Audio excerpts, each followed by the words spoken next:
Hi friends, welcome back to our channel. ఈరోజు మన వీడియోలో తోటకూర కాడలతో వడలు ఎలా ప్రిపేర్ చేసుకోవాలో చూపిస్తున్నాను. వీటిని ప్రిపేర్ చేసుకోవడం చాలా ఈజీ అండి. అలాగే టేస్ట్తో పాటుగా ఇవి చాలా హెల్దీ కూడా. తప్పకుండా ఈ రెసిపీని మీ ఇంట్లో కూడా ట్రై చేయండి. ఇవి లోపల సాఫ్ట్గా బయట క్రిస్పీగా కరకరలాడుతూ చాలా అంటే చాలా బాగుంటాయి. ఈ వీడియోలో చూపించే టిప్స్ అన్నీ ఫాలో చేస్తూ మీ ఇంట్లో కూడా తోటకూర కాడలతో యమ్మీగా కరకరలాడే వడల్ని ప్రిపేర్ చేసుకోండి. ఇప్పుడైతే లేట్ చేయకుండా వీడియోలోకి వెళ్ళిపోదాం. Let's getting to the video. ముందుగా ఈ వడల్ని ప్రిపేర్ చేయడం కోసం ఒక 3 గంటల పాటు పచ్చిశనగపప్పుని నానబెట్టుకోవాలి. నేనైతే ఒక 3 గంటల ముందే పచ్చిశనగపప్పుని నానబెట్టి ఇందులో ఉన్న వాటర్ని మొత్తం కూడా వంపేసి ఇందులో కాస్తంత ఫ్రెష్ వాటర్ వేసుకుని ఇలా కడిగి తీసుకున్నాను. మనం ఈ వడలు వేయడం కోసం అసలు వాటర్ అనేది ఏమీ యూజ్ చేయకూడదండి.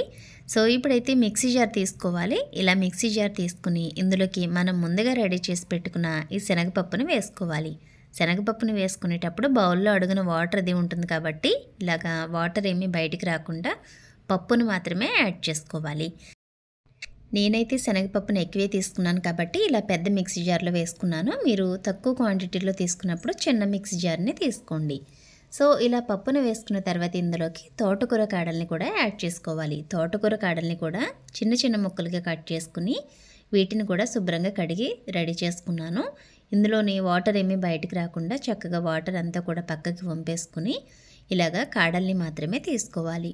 మీరు తోటకూర కాడల్ని ఇందులో వేసి గ్రైండ్ చేయకుండా డైరెక్ట్ పిండిలో కలపాలి అన్నప్పుడు ఇంకా చిన్న చిన్న పీసెస్ లాగా వేసుకుని కూడా తర్వాత కలుపుకోవచ్చు. సో ఇందులోకి 2 పచ్చిమిర్చి, ఒక 2 ఎండుమిర్చిని వేసుకోవాలి. వీటిని ఒకసారి మెత్తగా గ్రైండ్ చేసుకోవాలి. నేను తీసుకున్న పప్పు క్వాంటిటీకి అయితే ఇలా 2 పచ్చిమిర్చి, 2 ఎండుమిర్చి కారం అయితే సరిపోతుంది. సో ఇలాగా పప్పు మొత్తాన్ని కూడా అస్సలు ఒక్క చుక్క వాటర్ కూడా వేయకుండా ఒకసారి మనం అటు ఇటు స్పూన్తో కలుపుకుంటూ మూత తీసి కలుపుకుంటూ పిండిని ఇలా గ్రైండ్ చేసుకోవాలి. సో ఇందులో మనకి పప్పు కనిపిస్తుంది, అలాగే తోటకూర కాడలు కూడా కనిపిస్తాయి. అంటే కచ్చా పచ్చగా గ్రైండ్ అవుతాయి అన్నమాట. సో ఇలా గ్రైండ్ అయిన పిండి మొత్తాన్ని కూడా ఇలా ఒక ఎంటీ బౌల్లోకి తీసేసుకోవాలి. సో ఇందులో మనం వేసిన పచ్చిమిర్చి, ఎండుమిర్చి అన్నీ కూడా చిన్న చిన్న పీసెస్ లాగా కనిపిస్తాయి. అలా ఉంటే సరిపోతుంది. ఇందులోకి మీడియం సైజులో ఉన్న ఉల్లిపాయను ఒకటి ముక్కలుగా కట్ చేసుకుని వేసుకోవాలి. అలాగే ఒక 1/2 టీ స్పూన్ జీలకర్రని వేసుకుని ఇందులో నేనైతే అల్లం వెల్లుల్లి పేస్ట్ని యాడ్ చేసుకుంటున్నాను. మీరు అల్లం వెల్లుల్లి పేస్ట్కి బదులుగా అల్లం అలాగే వెల్లుల్లిని పైన ఉన్న పొట్టు తీసేసి మనం మిక్సీ జార్లో వేసుకున్నాం కదా పప్పు, అందులో కూడా వేసుకుని గ్రైండ్ చేసుకోవచ్చు. అలా గ్రైండ్ చేసుకున్నప్పుడు వీటితో పాటుగా అవి కూడా కచ్చా పచ్చగా గ్రైండ్ అవుతాయి కాబట్టి పిల్లలు తినేటప్పుడు ఇబ్బంది పడతారని నేను ఇందులో అల్లం వెల్లుల్లి పేస్ట్ అయితే వేసుకున్నాను. సో ఇందులోకి రుచికి సరిపడా సాల్ట్ని కూడా యాడ్ చేసుకుని ఇప్పుడు దీని అంతటిని కూడా బాగా మిక్స్ చేసుకోవాలి. సో ఇందులో పచ్చిమిర్చి అవి కూడా చిన్న చిన్న ముక్కలుగా ఉన్న కాస్తంత స్పైసీగా తగులుతూ చిన్నపిల్లలైనా సరే భలేగా తినేస్తారు. సో వాళ్ళకి అల్లం కానీ పచ్చిమిర్చి కానీ పంటి కింద పడ్డప్పుడు ఆ రెసిపీని అస్సలు ఇష్టపడరండి. సో దానికోసం అయితే నేను మా పిల్లలు తినరని ఇలా అల్లం వెల్లుల్లి పేస్ట్ని యాడ్ చేసుకున్నాను. సో ఇలా పిండి మొత్తాన్ని కలుపుకునేసరికి మనం వడలు వేసుకోవడానికి పిండి అనేది పర్ఫెక్ట్గా తయారైపోయింది. ఇందులో అస్సలు వాటర్ వేయకపోయినా మనం వేసిన ఉల్లిపాయలు అలాగే తోటకూర కాడలు ఇందులో ఉన్న తేమ మొత్తం కూడా బయటికి వస్తుంది కాబట్టి చక్కగా మనకి పిండి క్వాంటిటీ అనేది బాగుంది. సో ఇప్పుడైతే మనం వడలు ఎలా వేసుకోవాలో చూసేద్దాము. దీనికోసం స్టవ్ ఆన్ చేసి ప్యాన్ పెట్టుకుని ఆయిల్ వేసేసుకుని హీట్ చేసుకోవాలి. ఆయిల్ హీట్ అయ్యాక నార్మల్గా మనం ఎప్పుడు వడలు ఎలా ప్రిపేర్ చేసుకుంటామో అలానే వేసేసుకోవాలి. సో వడలు మనకి బయట క్రిస్పీగా లోపల సాఫ్ట్గా రావాలి అంటే కాస్తంత పల్చిగా ప్రిపేర్ చేసుకోండి. ఇలా చేసుకున్న తర్వాత స్టవ్ని హై టు మీడియంలోకి అడ్జస్ట్ చేసుకుంటూ ఇవన్నీ గోల్డెన్ బ్రౌన్ కలర్ వచ్చే వరకు వేయించుకోవాలి. సో ఒక 2-3 నిమిషాలు అయ్యేసరికి ఇవి కరకరలాడే విధంగా వేగిపోతాయి.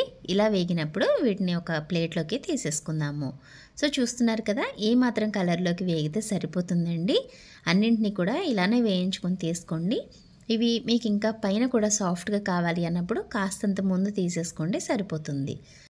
అలానే మిగిలిన పిండిని కూడా ఇలానే వడలు వేసేసుకుని వీటిని కూడా 2 వైపులా కరకరలాడే విధంగా వేయించేసుకుని ప్లేట్లోకి తీసుకుని వేడివేడిగా కానీ చల్లారిన తర్వాత కానీ ఎలా అయినా సరే సర్వ్ చేసుకోండి.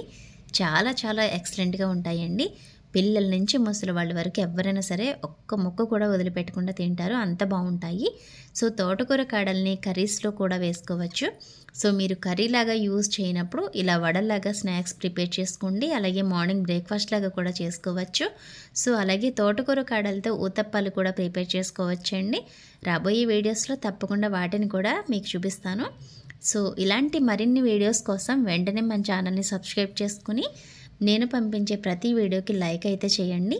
రేపు కూడా మరో సింపుల్ అండ్ సూపర్ టేస్టీ రెసిపీతో మీ ముందుంటాను.